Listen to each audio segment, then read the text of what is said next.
All right, what else you got there, Ray? Well, I think Ukraine is what we need to deal with first, Mr. President.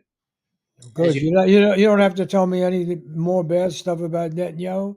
Is he going to come here and is he going to support Trump? He's now saying we don't give them any weapons. We give them more weapons than we give anybody else. oh, Uh, Netanyahu, you mean? yeah. Yeah. Well, we could talk about that first, but I thought we'd do Ukraine first. Well, you do whatever you want. Go ahead. Okay. Yeah. Well, on Sunday, there were ATACMS missiles fired at Crimea, four of which were intercepted and down, one of which hit a bunch of people on a Sunday afternoon at the beach in Crimea. A handful of people were killed. That toll may go up. Over 100 injured. And there was quite a cry in Russia because this was a feast day of the Trinity, where children are especially honored. And one of the children, a 9-year-old girl, was a daughter of a deputy mayor. And so that evening on the talk shows, there was a sort of a bloodlust. Let's flatten Kharkov, or let's flatten Odessa, or Kiev. Let's flatten Kiev. And so the question was how the Russians would react. The more so since they had said, look, we blame the United States as much as Ukraine for this attack, because this could not have happened without U.S. intelligence guiding these missiles, surveillance from satellites, homing them in on these targets. And that happens to be true, Mr. President. Now, the Pentagon spokesman, a fellow named Major Charlie Dietz, said, no, no, no, the Ukrainians do their own targeting, okay? They waged their own war.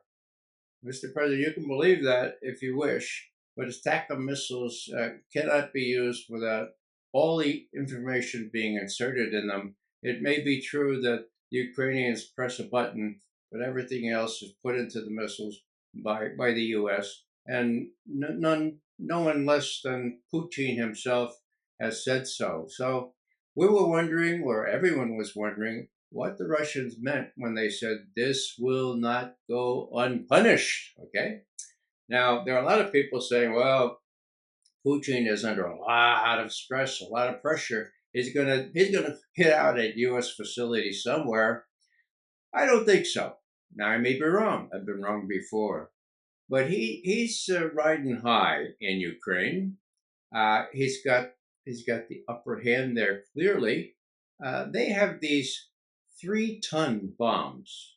3 tons. That's more than 6,000 pounds, right? And they're decimating whatever Ukrainian fortifications or assembled forces are able to come together in Ukraine. And besides that, the Ukrainians are attempting to do a kind of an operation up around Kharkov, which is going to suffer the fate of the one at Bakhmut last year, where the Russians will say, okay, come on, and they'll be decimated. So, again, Mr. President, last time we talked, you were a little surprised that I would think that Ukraine can win this war before the election, before November. Oh, you said Russia could win. That Russia, yeah. And sorry about that.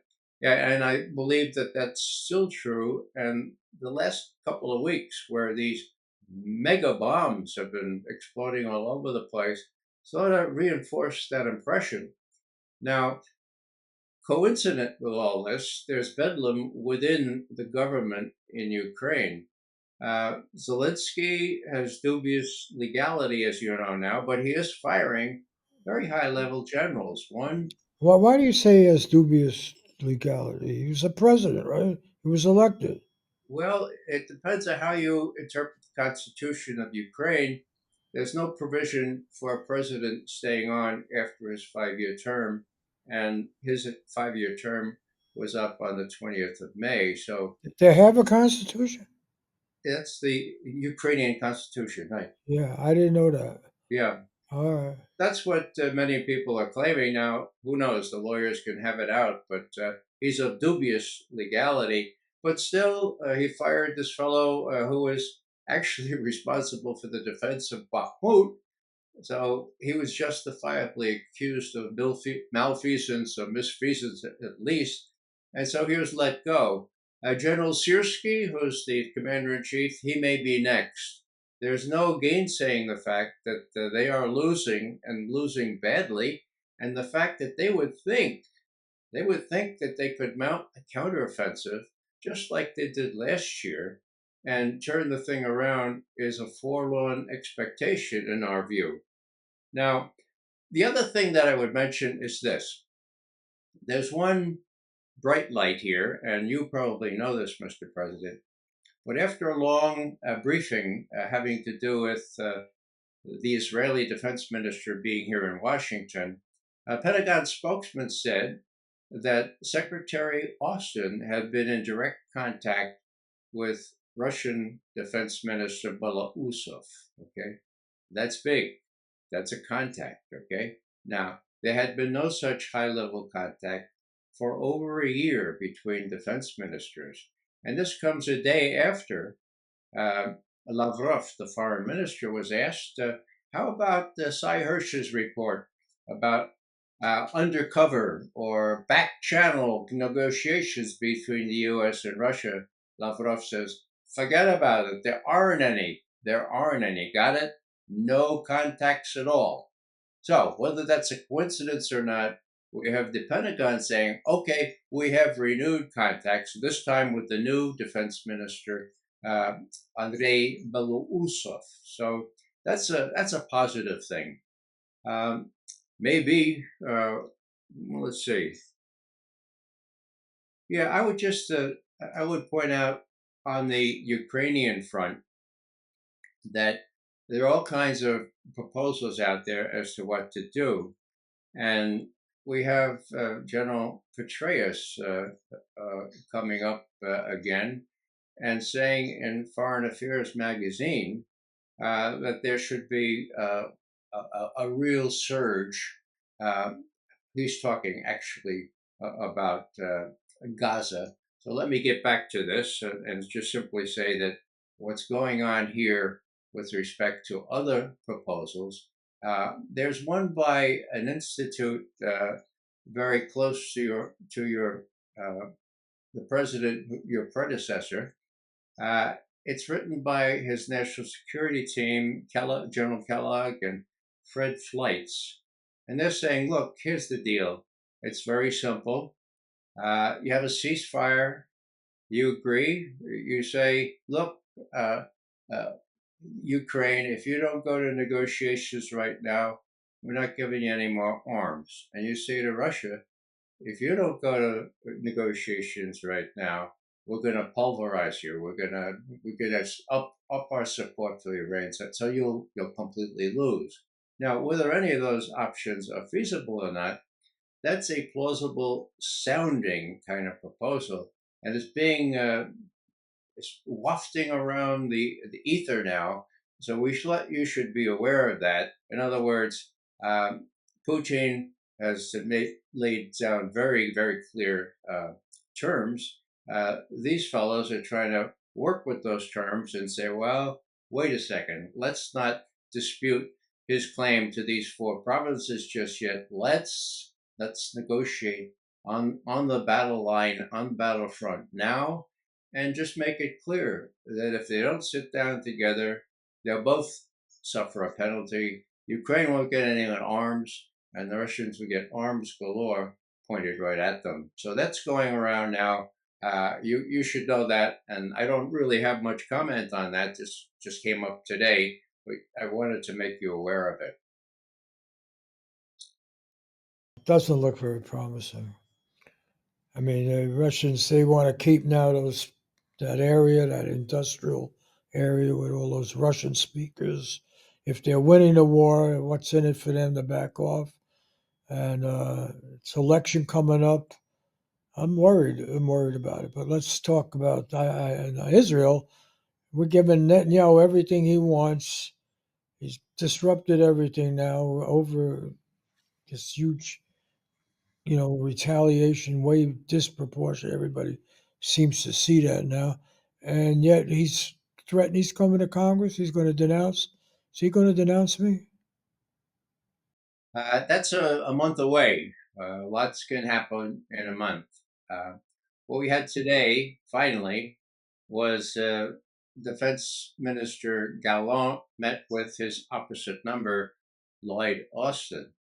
And we have a readout now. It's just a half hour old. It's by the Defense Department spokesman. And again, there's ironclad support by the U.S. to whatever Gallant and his coterie of advisors want.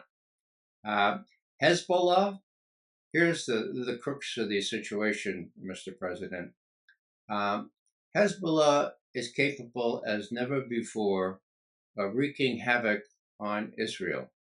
I mean, like Israeli cities. Hezbollah has all manner of rockets and missiles and so forth. They have that capability, and they're prepared to use it if they decide to do that. Who gave it to him? Mostly came from Iran and from other sources. They come by land and by sea, but this is a buildup over the last decade. So what happens here is that the Israelis have said they have a battle plan, they have it all in place to go after Hezbollah, that they're going to decrease their activity in Gaza while they do this. Well, that's trouble, Mr. President. Even your advisors are quoted as saying that would perhaps require the United States to jump in, the United States to become involved, as Ronald Reagan became involved until he saw that he needed to disinvolve himself. So what I'm saying here is that when your representative Hochstein goes to Lebanese and says, we have no control over what the Israelis do, so don't blame us. Well, that's not really very credible because you do have control. And if the Israelis go up against Hezbollah, their main objective is to make sure that you're drawn in and that you will help them because there'll be no other option before the election as they see it. So, They got that right. yeah. So the idea is that if the Israelis do this, what we consider to be really sort of crazy thing, taking on Hezbollah in the north, as well as dealing with Hamas in the south, it's going to come to a firefight of proportions where you will be faced with a decision: do you come in and rescue Israel, or do you not? So what your advisors are saying here is that we really don't want this, and that we have no control over Israel. But that's not really very credible because you do, and if they go that route, you will be faced with that dilemma. I don't know if you would like to be faced with that or not, but between now and November, it'll be very difficult. That's what the Israelis are planning. That's what they're counting on. And so, in case you're not aware of that, in case Blinken and Sullivan haven't told you that, well, that's the reality here. Do you want to really get involved in a war involving Hezbollah, or do you want to tuck tail like Reagan did and get out of the area so that you can pay attention to things more more directly connected with your national security? When I was vice president, I was assured by Hillary Clinton, right, when she got rid of Gaddafi, we came, we saw, he's dead, we conquered, he's dead, whatever. And I was told that it's all going to be stable. I wasn't told there was going to be this big disruption with Israel and Gaza and everything. Okay, we're running out of time here, Ray, but what's happening here? Are we losing control of everything? Is it all what's going on? Be honest with me. It's the only reason I keep you around. I think you're a goddamn pinko myself, but you know, what's going on? Do any of these guys know what they're doing? Uh, Specify, Mr. President, please. These guys. My advisors, people I picked. Mr. President, you ask about those guys, whether their advice is sound. I would say just look at the experience of the last year. A year ago, you were told by the head of the CIA that Russia had suffered a strategic defeat, that their army had shown that it was ineffectual, and that was clear to the world. And you yourself were persuaded to say on the, well, it was the first week of July of last year. You were in Helsinki. I don't know if you remember, but you said Putin has lost this war. He's suffered a strategic defeat. Now, the people who told you that were quite wrong. And so were the people that they report to. That woman, Avril Haines, who said the Russians are running out of ammunition and they have no indigenous capability to produce those ammunitions that they're losing. So, in answer to your question, I'll just very indelicately say review the record and see if these same people are saying that you can prevail in Ukraine without using nuclear weapons. That's the biggie, okay? If you can prevail in Ukraine, if they're telling you that, well, I'm telling you that the real specialists that don't really get their views up to the higher level say that's really a forlorn hope.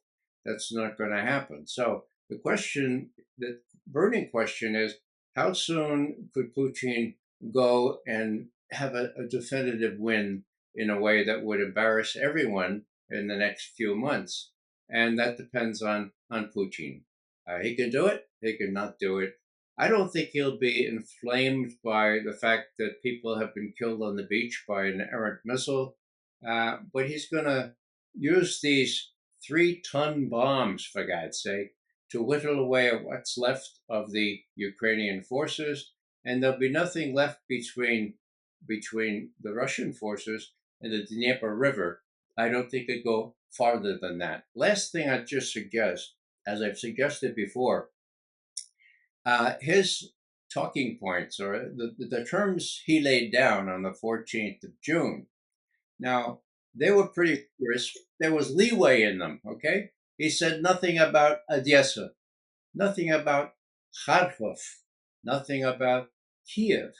Does he want to take those? I don't think he wants to take those. Millions of people?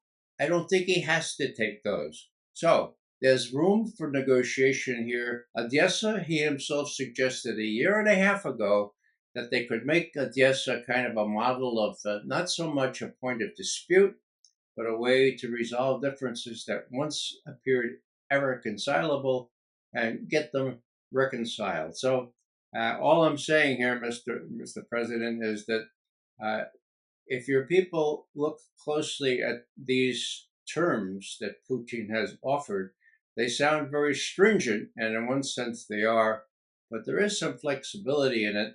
And I'm not sure that your advisors would be able to see any flexibility in these things. And the flexibility is what would allow some talks before November. Well, my guys say we're going to win, and I don't think we have a choice. We're not some second-rate power, and we signed up now for 10 years, and I can hear you, with your,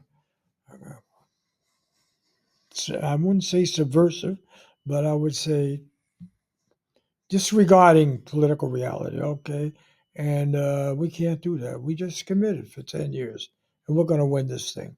But that's it. If you still got the job, I'll decide this week, but if so, then we'll talk next week.